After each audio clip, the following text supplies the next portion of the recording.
GK Jain Schools, a great way to start your child's early education.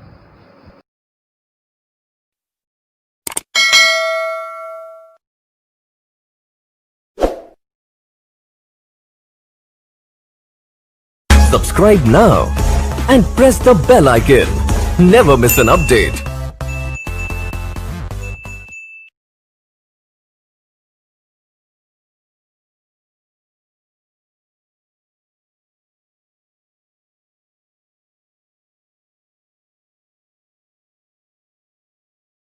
Good evening children, this is Padma from GK Jain Schools. Let us continue with the integral calculus from 12th Business Maths.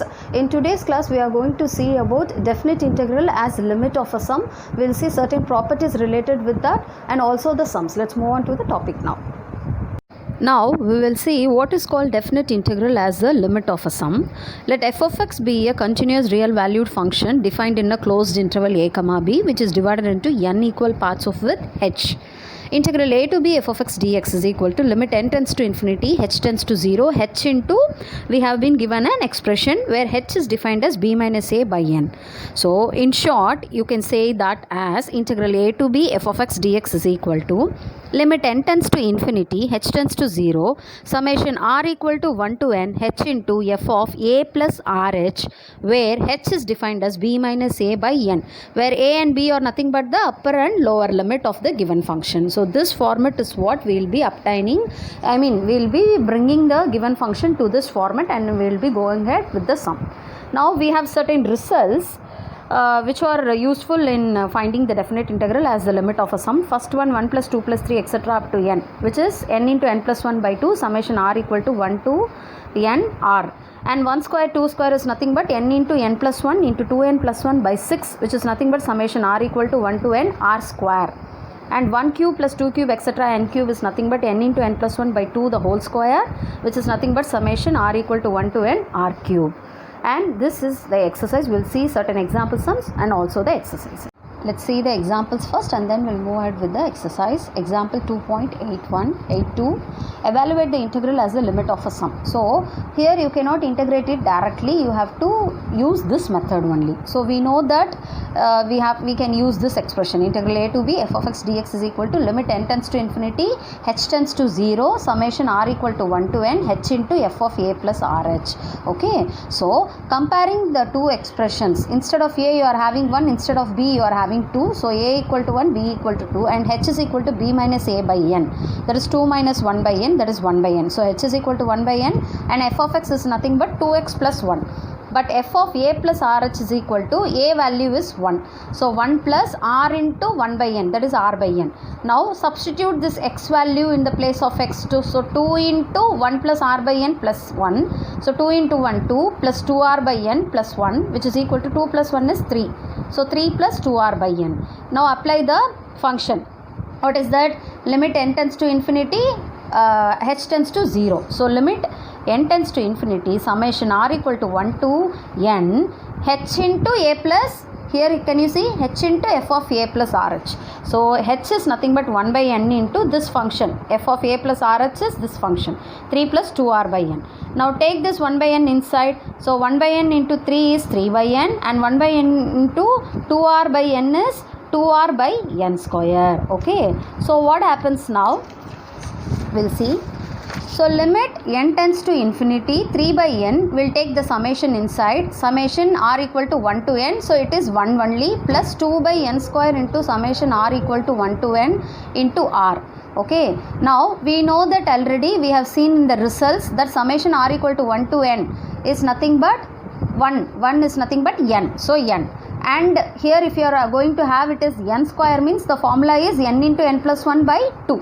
So here n and n will get cancelled, so which is simply 3. And here what will happen? See, if I am going to multiply this n inside, this will become n square plus n, right? And if I am going to take the n square outside, what will happen? 1 plus 1 by n. So that is what we have written here, 1 plus 1 by n. And outside also I am having a 2 by n square, 2 gets cancelled, n square gets cancelled. So when I am applying the limit here, I am not having any n. So the answer is 3. And here I am having 1 by n. So when n tends to infinity, what is 1 by n? 1 by infinity is 0. So obviously it is 1 plus 0. This will become 1 plus 0. So answer is 3 plus 1, that is 4. Therefore, integral 1 to 2 f of x dx is equal to 4 is the answer. Now example 2.83, same way we have to do. Evaluate the integral as the limit of a sum integral 1 to 2 x square dx. So we know that integral a to b f of x dx is equal to limit n tends to infinity, h tends to 0,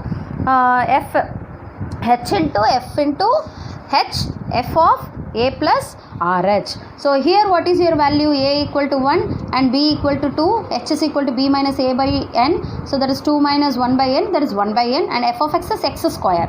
So in the place of x, the previous sum we had x and here we are having x square. So what happens? 1 plus r by n the whole square. Now expand, no, 1 plus 2ab, that is 2 into r by n, and r square, n's last r square by n square. So r square by n square, b square. Now substitute formula integral 1 to 2 x square dx is equal to limit n tends to infinity summation r equal to 1 to n 1 by n, because h into this function. Now take the 1 by n inside, 1 by n, then 2r by n square, r square by n cube. Now what we have to do, we have to take the summation inside. So obviously this 1 by n and this format will become n as per the result. As per the result, this will become n, and this will become n into n plus 1 by 2, and this will become n into n plus 1 into 2n plus 1 by 6. Okay, now it is very clear that I can take a n square out of this, and I can take a n cube out of this. But see how we are going to take. See, limit n tends to infinity 1, because that is summation r equal to 1 to n, 1 is 1. So 1, n and n will get cancelled. So 1 plus 2 by n square, here also 2 gets cancelled, n square get cancelled, and after taking n square I will have 1 plus 1 by n, and here I can take a n cube outside. If you want, you can see here also, if I am going to multiply everything, obviously I will get a n cube term. So if I take n cube outside, that is taking n outside. Actually what was it? It is n into n plus 1 into 2n plus 1, right? So if I am going to take n out of here, it will be 1 plus 1 by n. If I am going to take n out of here, it is 2 plus 1 by n. So that is what is here. Now when I am going to apply the limit n tends to infinity, when n tends to infinity, 1 by n will become 0. So this 1 by n will become 0, this 1 by n will become 0, this 1 by n will become 0, leaving 1 plus 1 plus 2 by 6, that is 1 by 3. So when I am taking the LCM, the answer is 7 by 3. So integral 1 to 2 x square dx is equal to 7 by 3. So this is how we have to do. Now we will see the exercise sum.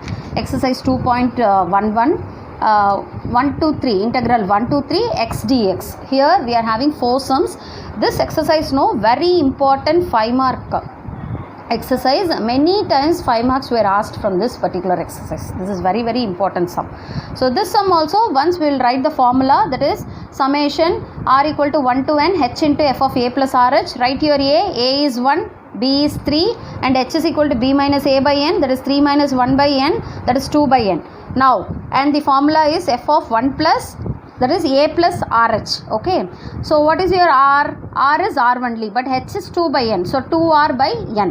So 2r by n, so limit n tends to infinity summation r equal to 1 to n 2 by n 1 plus 2r by n. Now multiply the 2 by n inside. So what will happen? It is 2 by n, and this will be 4 r by n square. Okay, now take the summation inside. So this will become n into n will get cancelled. So obviously it is 2, and from here I can take a n square outside. So obviously this n square will get cancelled, and 2 and 4 will be 2 times. So again if I take the 2 outside, it is going to be 1 plus 1 by n, and when I am going to substitute n to be infinity, obviously this term will become 0, leaving the answer to be 2 plus 2, that is 4.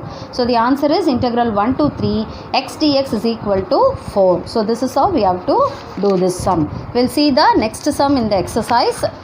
Third sum. Integral 1 to 3 2x plus 3 dx. So this is also same formula we are writing. We are writing what is A, what is B. H value was found to be 2 by n, and f of x is 2x plus 3.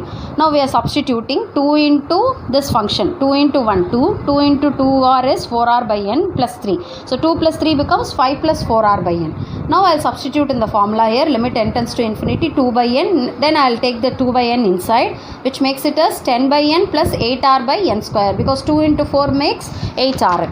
Now what happens? After this I am having it to be summation 1, which is nothing but n. So n and n gets cancelled and it is 10. And here I can take it as n into n plus 1 by 2. And that is nothing but n square. I can take it outside, and 2 also I can take it outside. So n square gets cancelled, and 2 and 8 4 times. So 4 into 1 plus 1 by n. And when 1 by n tends to 0, that is n tends to 0, n tends to infinity, 1 by n tends to 0. So I will get it to be 10 plus 4, which is 14. So this is how we have to do.